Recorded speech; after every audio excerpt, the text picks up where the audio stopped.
session we would be talking about volcanoes. We'll be talking about the causes, effects, the features and the various types or classification of volcanoes.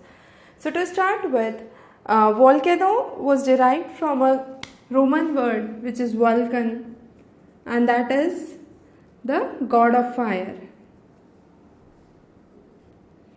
So when we talked about the interior of earth, we explained the various layers as crust, mantle and core. It's when the core gets heated up and it's not able to suffice the heat within itself, the energy that is within the core would come out towards the surface, and when it comes out towards the surface by means of a pipe or a vent, it explodes, and this explosion is what is known as volcano. So when the volcano is exploding, the explosion can be in form of gas, it can be in form of liquid, or in form of small particles which are solid in nature. So you have all the three states of matter that you can see when an explosion of volcano occurs. Now, what are the basic causes of volcanic activity? The first, as I explained, is the internal heat. So heat from within the earth's crust. The second is the amount of radioactivity that is present within the earth. The third important is contraction of the earth's surface. So when the earth's surface contracts, what would happen is there would be, so this is the earth's surface, and when there is contraction towards the earth's surface that is happening, there would be destruction at this point and there would be explosion or eruption. Then is plate tectonics. You have the divergent and the convergent plate boundaries which act as focus centers for volcanic activities. And finally you have the mantle plume rising from the mantle within. So mantle, which is in the liquid state, you would have the mantle plume which rises towards the surface, and this causes the intraplate volcanic activity. So when we will understand the distribution of volcanoes, we will see the various types of volcanic zones, one of which is intraplate volcanic zone, and this intraplate volcanic zone, which is between the two plates, mainly commonly seen in Hawaii, is a result of mantle plume. So these are some of the basic causes of volcanic activity. Now let's understand the structure of volcano. So when I talk about the structure of volcano, there is a vent from which the hot magma rises up. So the liquid, the hot liquid that is within the earth is known as magma, and this rises up from the inner core and the mantle, and you have the rising of magma, and this occurs through the opening which is known as vent. When this magma rises, it moves out into a kind of pipe which is exactly known as pipe here, and it takes the hot magma along with it to the top of the mountain, and you have the peripheral regions from which it erupts along with the main pipe, and the region where it erupts forms the crater. The crater is the main opening at the top that you can see, and the region where whole of the magma is stored is known as magma chamber. The pipe is also known as condensate, and you have then the gas which erupts out as ashes. Then you have the liquid lava that flows in. So the one that flows in would be known as lava, and it's known as lava flow, and the clouds that you can see are in form of gas which is known as ash clouds. So this is the basic structure of a volcano. So these are some of the commonly used terms: magma, magma chamber, lava, that we would be discussing throughout the lesson. Now the basic features that you would understand for a volcanic activity. Now when a volcano erupts, there can be kind of various eruptions. Some of the volcanoes are silent in nature. So what happens is when they erupt is there is huge flow along the surface, but there is no explosion that you can see. For example, Columbian Plateau. So you have the plateau, mainly the Columbian Plateau, which is a kind of Icelandic explosion, and this spreads down as sheets. As you can see, it's a kind of calm volcanic activity that you can see here. So this is lava flow. Then you have the crater lake. So this is a image of Crater Lake of Oregon. So when you have a volcano that erupts out, the crater that is the opening is filled up with water, and that water zone is known as crater lake. Then you have the calderas. So these are examples of calderas. When the crater lake opening becomes bigger, it's much more huge and much more wider, it is known as calderas. So these are calderas.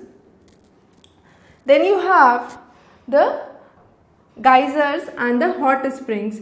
So this is one of the most famous geyser, which is known as Old Faithful Geyser at Yellowstone National Park, USA. So what happens here is you have a fixed duration of time period, say 30 minutes or 60 minutes, and after every phase this geyser erupts out. So this is a region where this geyser is located, and after a fixed duration it erupts out automatically, and that is what is known as geysers. So this is again a feature of volcanic activity. Then you have the hot springs. This is again one of the hot springs from Yellowstone National Park. So these hot springs have boiling water in them. A good demonstration can be these hot springs have an energy enough to cook huge quantity of food. Then you have the volcanic plugs that you can see. So this is an example of volcanic plug, and this is from the one of the most famous volcanic plug example, which is the Devil's Storm in Wyoming district, Wyoming state of United States. So this is an example of volcanic plug. So volcanic plug is when you have a volcanic cone and that is less resistant and it stands around besides the rest of the landforms. The next is benefits of volcano. Now you must be thinking about, this is a kind of something which is rarely heard of. Can volcanoes ever cause benefits to us? We have heard of volcanic activities which create disruptions and explosions, and they are indeed a kind of natural disaster, but how can they be beneficial to us? The region where you have a huge amount of volcanic activity generates a lot of tourism, because if you want to see geysers, hot springs, it has to be mostly a volcanic activity. Secondly, when the region has an ample of volcanic activity, you have ample of minerals coming out, and some of those are kind of precious minerals that is found by volcanic activity. So you have tourism activity which generates financial benefits. Then you have the ash flow from the volcanoes, and this ash flow creates a kind of fertile plain for future vegetation or agriculture to happen. So ash flow, wherever it reaches, it creates fertile soil, and then again lava flow similarly has numerous minerals and it increases the fertility of the soil. So these are some of the major benefits of volcanic activity. However, a region which is a region of active volcano would not definitely have these benefits, but a region of dormant volcano or extinct volcano would definitely suffice with these benefits. Now when we talk about distribution, we can classify distribution again into 4 types. The first is the intraplate volcanic activity. So intraplate volcanic activity, as you can see, is located towards the Hawaiian plate. Then you have the circum-Pacific ring of fire, or we also call it the Pacific ring of fire. So that's towards the western side of the United States and the American coastline. Then you have the mid-Atlantic ridge, which is in between Americas and Europe, and finally you have the intercontinental belt that is within the continental region. Most commonly the Arabian plate, the Himalayan range is an example of intercontinental volcanic activities. So these are some of the common examples. Again, mid-continental, we classify it as one is the Alpine range and another is the African and the Arabian range that runs through the region of Africa and Arabia near to the Mediterranean Sea. So this is the basic distribution that we try to understand.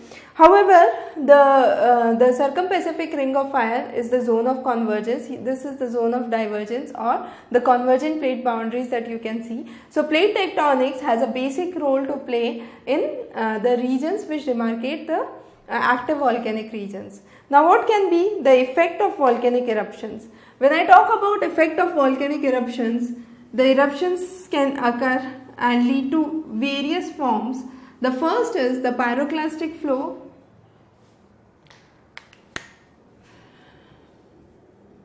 So you have the pyroclastic flow and pyroclastic surge. This is when the hot magma flows in and it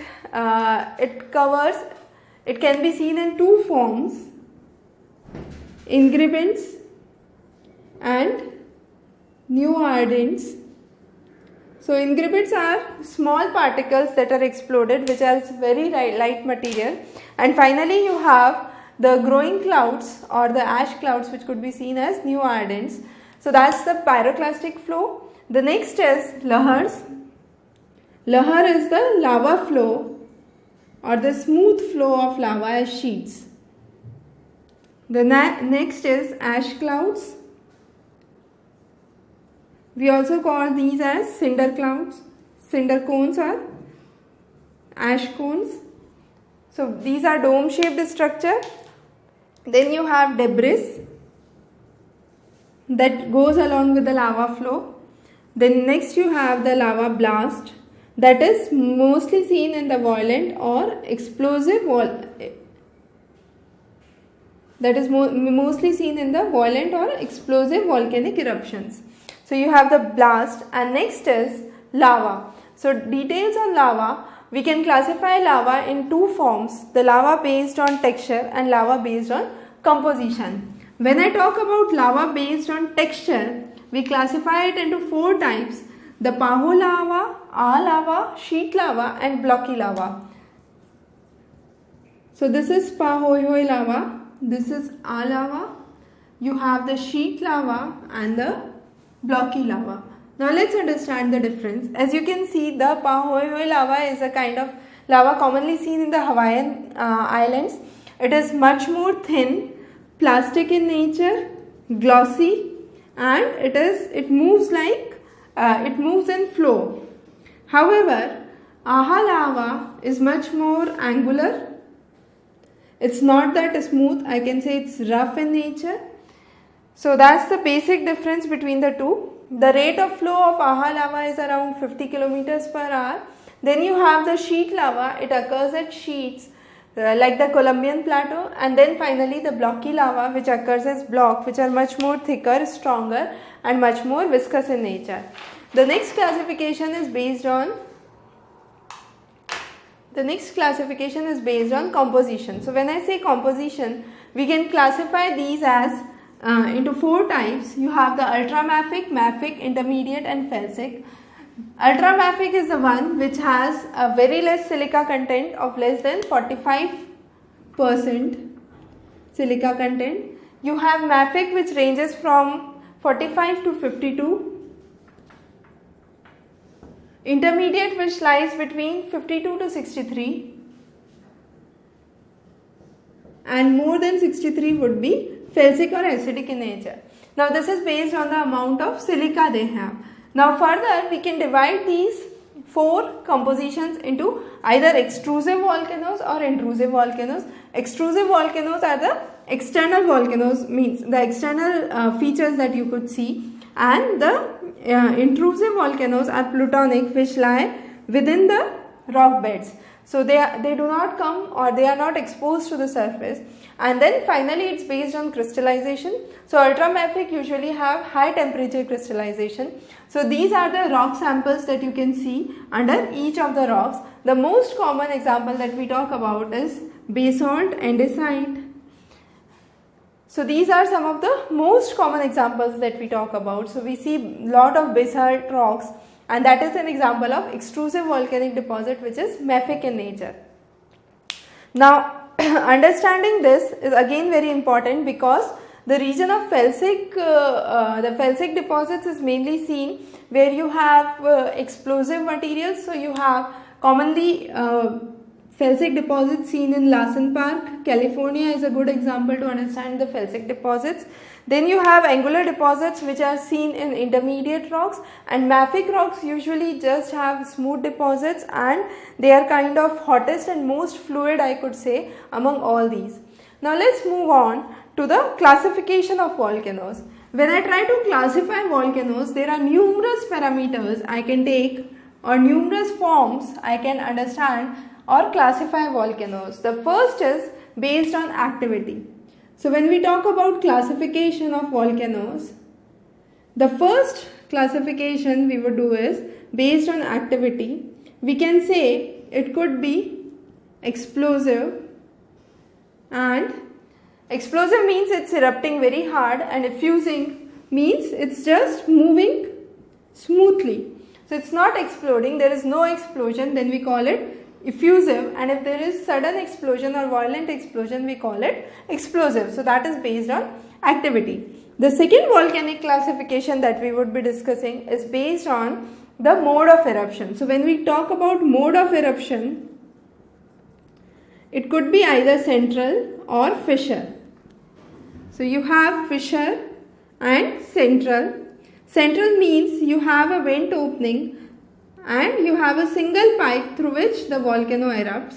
However, under fissure you have a vent opening, and then you have the multiple channels across the hill or the mountain through which the volcanic erupt. So it's a kind of more composite in nature as compared to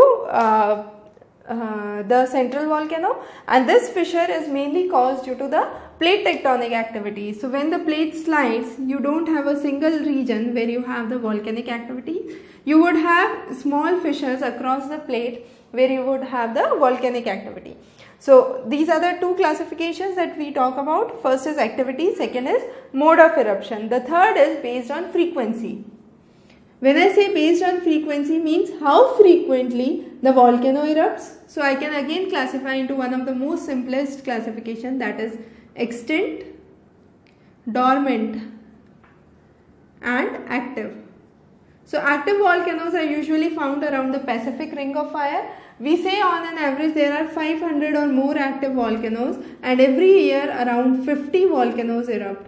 50 active volcanoes erupt every year. So that's the basic statistics of active volcanoes commonly seen around the Pacific Ring of Fire or the Circum-Pacific Ring of Fire, we can say. Then you have the extinct volcanoes. Extinct volcanoes means they nowhere erupted in the Holocene period. They erupted sometime prior to the Holocene period, and now they are no more erupting. The common examples are the regions of Hawaii. You have Scotland and Netherlands. So these are some of the examples where you have extinct volcanoes. Then you have dormant volcanoes. Dormant volcanoes means they erupted sometime back in the history. They have a period of around 3 lakhs to 10 lakhs years in which they are assumed that they would erupt another time. So for example, Yellowstone National Park is assumed to erupt after 7 lakh years. Similarly, the Toba volcanic region has a period of around 3.8 lakhs years. So this is what is dormant volcano. Now there was a very famous case sometime back in 2006, around 2006. You have the Four Peak volcano or the Four Peak mountain, we call it, in Alaska, and this was declared as one of the extinct volcanoes. However, it suddenly erupted in 2006. So since it requires a huge historical time frame, it's difficult to say, it's difficult to move between dormant and extinct volcanoes. Now next is based on the forms. So two more classification remain, that is based on the form and based on the mechanism. So let's first talk about based on the form. When we say based on the form, we are focusing on the form of the vent and the pipe of the volcano. So the amount of the material that is coming out from the volcano determines the form. So the one important form is fissure. Fissure is a kind of long narrow crack that you can see and this erupts, and this eruption is mainly due to the pulling apart of the region. Then you have the shield volcano. You have a kind of shield that occurs. So it has gentle slope. Mount Kilauea in Hawaii is an example of shield volcano. Then you have dome volcano. Dome volcano is similar to shield volcano but a kind of enhanced form of shield volcano. Under dome volcano you would have a classic example of Mount Pelee. So you have steep convex slope and huge amount of lava that flows across the dome. The lava that is flowing around the dome volcano is usually much more viscous as compared to the fissure lava. Then you have the ash cinder volcano. The type of material that comes out from ash cinder volcano is mainly ashes, or I could say it's mainly gaseous in nature. So you have small fine ashes that blow apart. Then you have the composite lava, which is a kind of mix of ash and the liquid lava that flows in. So we call it composite lava. So you have both the gaseous element as well as the liquid lava that flows in. Then you have the caldera volcano. The caldera volcano is a huge crater that is formed, and this crater is such huge that in future you have new cones that are formed, and these cones further erupt. So within a huge basin I can say, you have numerous small volcanoes that come out and this further erupt.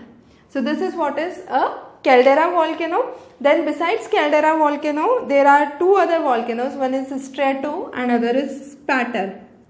So spatter is kind of a splashing of volcanic activity. So you have huge gush through which the lava splashes out.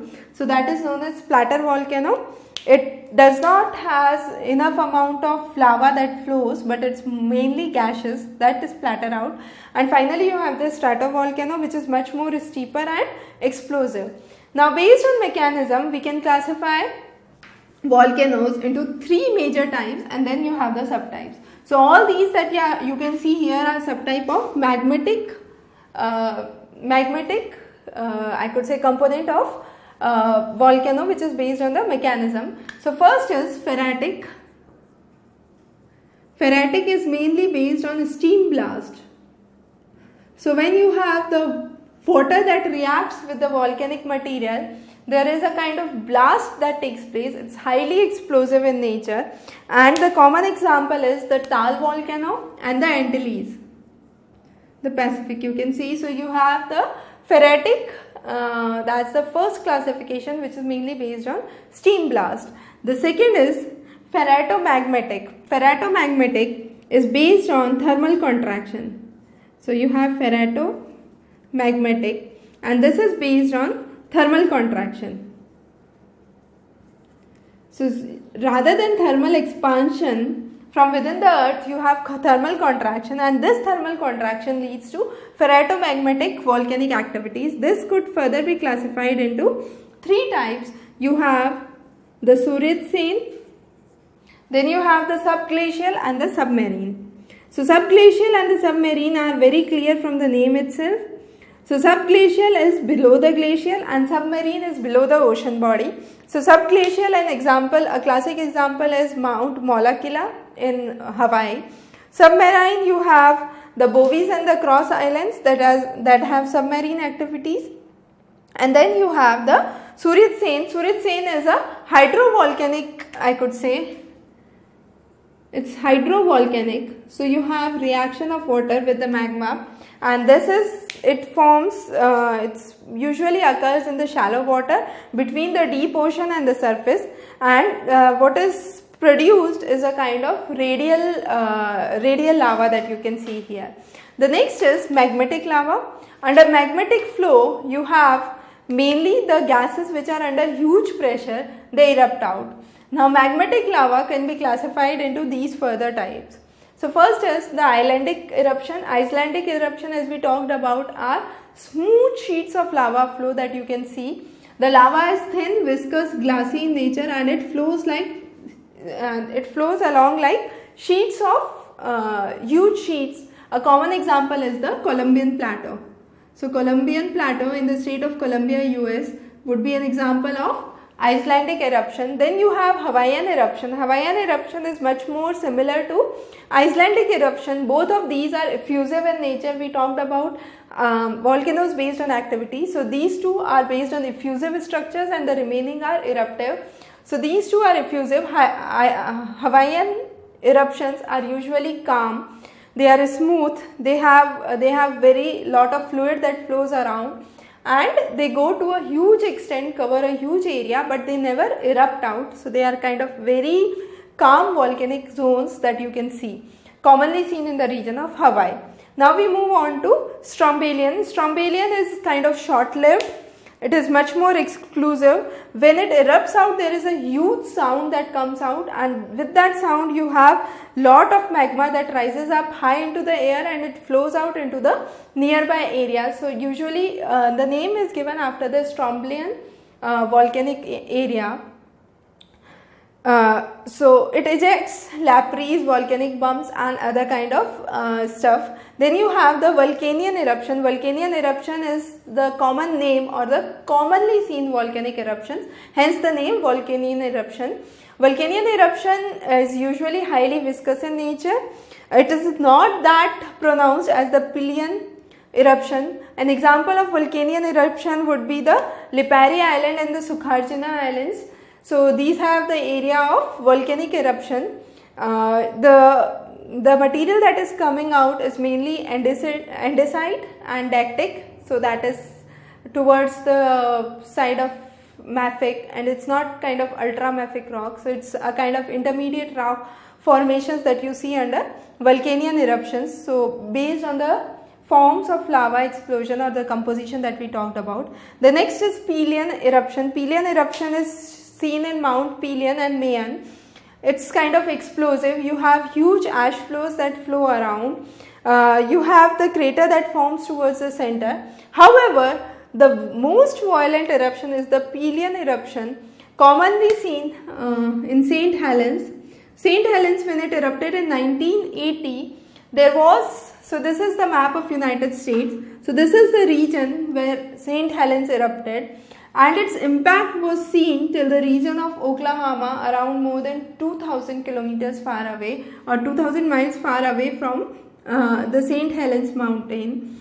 So this is how the extent of Pylian eruption is seen. Most volcanic in nature, the lava flow is towards the greatest extent that you can see. It's highly volatile. Mainly it's a kind of stratovolcano which can be seen, and the rocks are dactic in nature with some basaltic rocks that have been seen. So these are the various types of classification that we discuss under volcano. In the next session, we would be talking about mass wasting and landslides in further detail. You can subscribe to our channel for any further updates and leave any doubts as comment below the video. We'll be more than happy to answer all and any queries you have. Have a good day ahead.